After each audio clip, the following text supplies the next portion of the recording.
तो कहानी की शुरुआत में हमें तबाह हुई दुनिया दिखाई जाती है।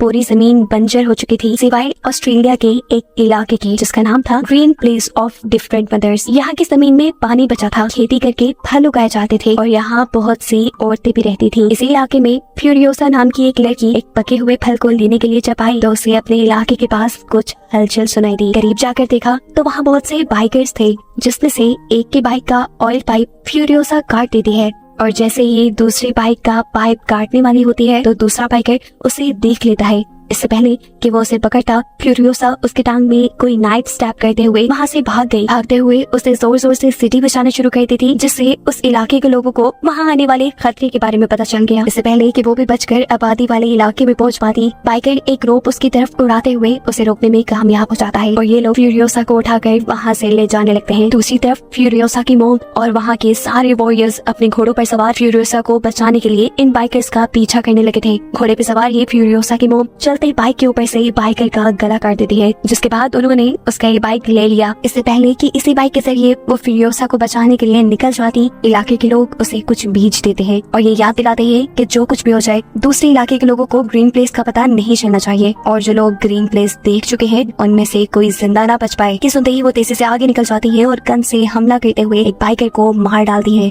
उसके आगे वाले दो बाइकर्स रुककर ये देखने की कोशिश करते हैं कि आखिर क्या हुआ, वो बाइकर क्यों गिरा। तो इन्हें अब दूर से आती फ्यूरियोसा की मोम दिखाई दे रही थी। डरकर इन्होंने अपनी बाइक्स दौड़ा दी, जबकि फ्यूरियोसा ने मौका पाते ही उस बाइक का ऑयल पाइप काट दिया था जिस पर उसे बांधा गया था। फ्यूरियोसा की मोम उस मरे हुए बाइकर की बाइक के स्पेयर पार्ट से अपना बाइक ठीक करती है और उस बाइक का सारा फ्यूल अपने बाइक में डालते हुए दोबारा बाइकर्स के पीछे लग जाती है। चलते चलते अब रात भी हो चुकी थी। बाइकर्स ने जिस बाइक पर फ्यूरियोसा को बांधा हुआ था उस बाइक का फ्यूल भी खत्म हो जाता है, क्योंकि फ्यूरियोसा ने उसका फ्यूल पाइप जो काट दिया था। ऐसी हालत में ये दोनों बाइकर्स आपस में ही लड़ पड़े और मौका पाते हुए फ्यूरियोसा अपने हाथ छुड़वाकर वहाँ से भाग निकली, पर घर पहुँचने में कामयाब नहीं हुई क्योंकि बाइकर्स उसे दोबारा पकड़ चुके थे, जिसे लेकर वो दोबारा अपने इलाके की तरफ निकल जाते हैं। सुबह होने पर हम देखते हैं कि फ्यूरियोसा की मोम बाइकर्स के कैंप तक भी पहुँच गई है, जहाँ उन्हें ग्रीन प्लेस में आए हुए बाइकर्स और फ्यूरियोसा भी नजर आ गई। वो एक बाइकर को शूट करके मार देती है, लेकिन दूसरा बाइकर फ्यूरियोसा को लेकर सही सलामत अपने कैंप में पहुंच जाता है और वहाँ लोगों को ये खुशखबरी देता है कि उन्हें ग्रीन प्लेस का पता चल गया। वहाँ बहुत सारे रिसोर्सेज और औरतें हैं। उसकी ये बात सुनते ही फ्यूरियोसा जान गई कि अब उसके इलाके और इलाके के लोगों को खतरा होने वाला है, कि जरूर अपने लोगों को ग्रीन प्लेस की लोकेशन बता देगा। इसीलिए फ्यूरियोसा होशियारी दिखाती है और इस आदमी के गले में रस्सी का फंदा डालते हुए सबके सामने उसे बाइक से गिराकर मार देती है। आखिर उसने और उसकी मॉम ने उन सभी बाइकर्स को मार दिया था जिन्हें ग्रीन प्लेस की लोकेशन पता थी। अब फ्यूरियोसा को ये बाइकर्स अपने लीडर के पास लेके जाते हैं, क्योंकि वही है जो इन्हें ग्रीन प्लेस तक ले जा सकते हैं। बाइकर्स का लीडर चालाक था काफी, वो यहाँ खुद भी फ्यूरियोसा से अच्छा बिहेव करता है और सब लोगों को भी उसका ख्याल रखने को कहता है ताकि वो उसे झांसा देकर उससे ग्रीन प्लेस का पता चलवा सके। रात होने पर फ्यूरियोसा की मॉम भी इसी कैंप में आ गई। उन्होंने मरे हुए बाइकर के कपड़े उतारकर अपने आप को बिल्कुल उन जैसा ही बना लिया। वो यहाँ असल में फ्यूरियोसा को ढूंढने के लिए आई थी, जिसे ढूंढने के लिए वो हर कैंप में जाती है और जहाँ उसे फ्यूरियोसा नहीं मिलती वहाँ के सभी लोगों को शूट करके मार डालती है। जिसके बाद आखिर वो उस कैंप में भी पहुंच गई जहाँ फ्यूरियोसा थी। फ्यूरियोसा को लेने के बाद वो आखिरी लड़की को यहाँ मारने वाली थी, लेकिन वो लड़की कहती है नहीं, मुझे नहीं मारो, मैं भी तुम्हारी बेटी की तरह यहाँ कैदी हूँ। ये सुनकर फ्यूरियोसा की मॉम ने उसे छोड़ दिया और अपने बाइक पर फ्यूरियोसा को लेकर वहाँ से भाग गई। लेकिन वो नहीं जानती थी कि जिस लड़की पर वो रहम करके उसे छोड़ कर आई वही उसे फंसा देगी। वो जाकर अपना इमरजेंसी अलार्म बजा देती है और ऐसे बहुत सारे लोग फ्यूरियोसा और उसकी मॉम के पीछे पड़ जाते हैं। दूर से ही इन बाइकर्स ने उनके ऊपर बम से हमला किया, जिसकी वजह से फ्यूरियोसा की मॉम के सारे कपड़े जल गए। जिस आग से बचने के लिए उसने अपने ऊपर पहना हुआ आर्मर सूट वहाँ उतारा और दोबारा बाइक पे बैठकर जितना तेजी से हो सकता था उतनी तेजी से वहाँ से भाग गई। बहुत दूर निकलने के बावजूद भी बाइकर बिल्कुल उनके पीछे थे। फ्यूरियोसा की मॉम अब ये बात जान गई कि वो इनसे नहीं बच पाएंगी, इसलिए वो बाइक से उतरकर फ्यूरियोसा को बाइक दे देती है और उसे अकेले घर जाने को कहती है। साथ ही उन्होंने फ्यूरियोसा को एक पीच सीट भी दिया और कहा कि वापस जाकर इसे जरूर रुका देना, और खुद वो बाइकर्स को शूट करने के लिए यहाँ रुक गई। लेकिन कितने भी लोगों का अकेले मुकाबला करती वो जल्द ही उसे सारे बाइकर्स घेर लेते हैं। फ्यूरियोसा भी इन्हीं लोगों के हाथ लग जाती है और आकर देखती है कि उसकी मोम को इन लोगों ने एक दरख्त से बांधा था, जिनको उसकी आंखों के सामने ही बेदर्दी से मार दिया जाता है। जिसके बाद बाइकर्स का लीडर उसे अपने जैसे कपड़े पहनाकर एक पिंजरे में बांध लेता है और उसे फोर्स करता है वो सब देखने के लिए जिसे वो अपनी एंटरटेनमेंट समझते थे। यहाँ उसने फ्यूरियोसा को अपनी बेटी का टेडी बियर भी दिया, जिसे फ्यूरियोसा ने गिरा दिया। उससे में बाइकर का लीडर उसे यहाँ से ले जाने को कह देता है।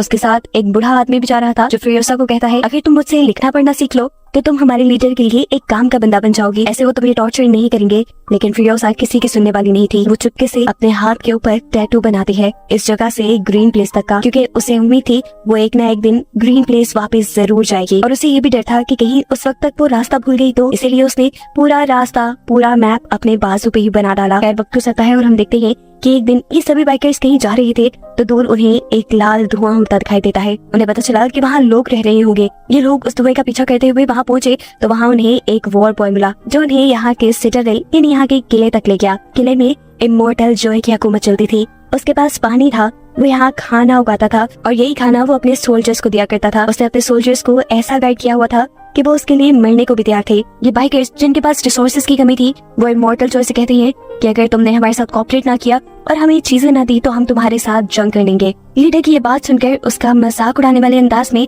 इमोर्टल जॉय अपने एक वॉर बॉय को मरने को कहता है और बाइकर्स के लीडर को ये प्रूव कर देता है कि तुम लोग चाहे जितने भी ताकतवर हो, मेरी फौज के आगे कुछ भी नहीं, ये सब मेरे लिए मर मिटने को तैयार हैं। उसकी बात अभी पूरी ही हुई थी कि तभी यहाँ उसके लोगों ने इन सभी बाइकर्स के भाई को लटकी हुई चैन से उठा लिया। बाइकर्स के पास और कोई रास्ता नहीं बचा सिवाय अपने आप को बचाने के लिए यहाँ से भागने के। वो जब यहाँ से भाग रहे थे तो बाइकर्स का लीडर देखता है कि फिरोजा अपने जेल से गिरकर वहाँ एक खड्डे में फंस गई है। अपनी जान पे खेलकर वो फिरोजा की जान बचाता है और ये लोग वहाँ से भाग निकलते हैं। रास्ते में इन्हें एक और किला नजर आता है। इस किले का नाम था गैस टाउन। यहाँ पर ऑयल को रिफाइन किया जाता था, इसके जरिए ही इमोर्टल जॉय के वेपन्स और व्हीकल्स चलते थे। बाइकर्स का लीडर इस किले के ऊपर कब्जा करने का प्लान करता है ताकि यहाँ के ऑयल की वजह से वो इमोर्टल जॉय को ब्लैकमेल कर सके। लेकिन मसला ये था कि यहाँ की भी सिक्योरिटी काफी सख्त, जिसे चकमा देने के लिए वो अपने काफी सारे लोगों को वॉर बॉयज में बदल देता है और गैस टाउन के गेट तक पहुँचता है। ये लोग उनके लिए गैस टाउन का जब गेट नहीं खोलते तो बाइकर्स का लीडर अपने भेस बदले हुए लोगों को मार देता है, उन लोगों को ये बावर कराने के लिए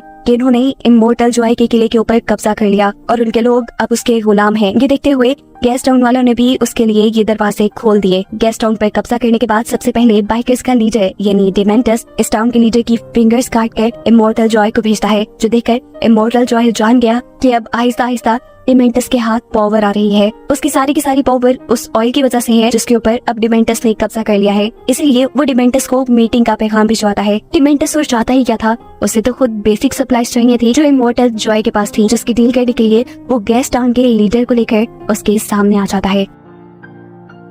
गैस टाउन का लीडर इमोर्टल जॉय का भाई था और काफी बीमार भी।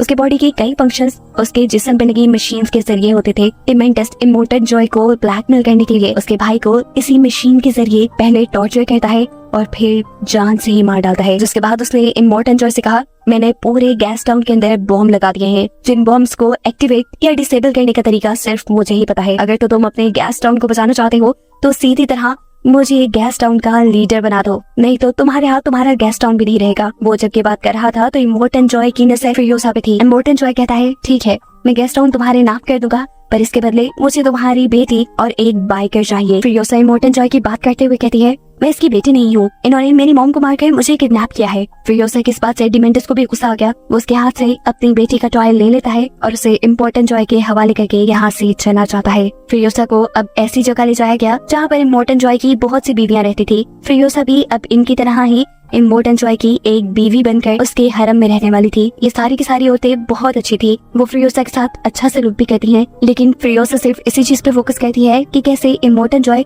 इन सभी लड़कियों को अपने साथ रखने पर फोर्स करता है। इधर वो देखती है कि जब इमोर्टल जॉय की एक बेटी पैदा होती है तो गुस्से में वो अपनी बेटी को जिंदा दफनाने का ऑर्डर दे देता है। उसे सिर्फ बेटे चाहिए थे, ऐसा नहीं था कि उसके पास बेटे नहीं थे, उसके बहुत से बेटे थे, लेकिन उसकी नजर में कोई एक भी हेल्दी नहीं था। इसलिए उसने इन सबको वॉर बॉय के तौर पे रख लिया। उसने इतनी सारी बीवियां भी इसीलिए रखी हुई थी कि एक दिन तो उसका हेल्दी बेटा पैदा होगा जो उसकी तरह फिर उसके इस सिटाडेल पर हुकूमत करेगा। हम देखते हैं कि इमोर्टल जॉय के एक बेटे की नजर यहाँ फिरोजा के ऊपर पड़ जाती है। वो उसे बालों से पकड़कर जब उसके साथ ज्यादती करने की कोशिश करता है तो फिरोजा इस मर्तबा तो अपने बाल छुड़ाकर भाग जाती है, लेकिन अगली मर्तबा वो अपने साथ ऐसा नहीं होने देना चाहती थी। वो जानती थी कि ये लड़का उसे दोबारा तंग करेगा, इसीलिए उसने अपने सारे बालों को उतार कर नेट और वैक्स के जरिए एक विग बना ली। इस टाइम हम देखते हैं कि उसके पास उसकी मोम का दिया पीच सीट भी था जो उसने आज तक संभाल के रखा था। अगली मर्तबा जब दोबारा वो लड़का फिरोजा को तंग करने के लिए आया और उसने उसके बाल पकड़े तो फिरोजा अपने विग को उसके हाथों में छोड़कर वहाँ से भाग गई वो लड़का भी उसे ढूंढने के लिए उसके पीछे भागता है, लेकिन दरमियान में उसे अपना ही भाई मिल जाता है जो उसे पूछता है तुम यहाँ क्या कर रही हो। इस लड़की के पास कोई जवाब नहीं था। वो अपने हाथ में पकड़ी हुई फिरोसा की विग भी वहाँ फेंक चुका था, क्योंकि उसे डर था कि कहीं उसके डैड उसे देखकर उसको सजा न सुना दें। खैर वो यहाँ फिरोसा को ढूंढने की कोशिश तो बहुत करता है, लेकिन फिरोसा मिलती नहीं, क्योंकि वो यहाँ अपने आप को एक लड़के की तरह बना चुकी थी। ऐसे उसने अपनी इज्जत भी बचा ली और उसे सिटाडेल के अंदर काम भी मिल गया। उछलने कूदने में तो वो बहुत तेज थी, इसलिए उसे काम भी आ गया था इमोर्टन जॉय की बड़ी बड़ी मशीन्स के अंदर चेन्स को फिट करने का। वक्त गुजरता है और हम देखते हैं कि 15 साल बाद अब फिरोसा बड़ी हो चुकी है। कोई भी उसे पहचान नहीं पाया कि वो लड़की है, वो भी इसलिए क्योंकि आज तक फिरोसा ने गूंगा बनने का नाटक किया और साथ ही इमोर्टन जॉय के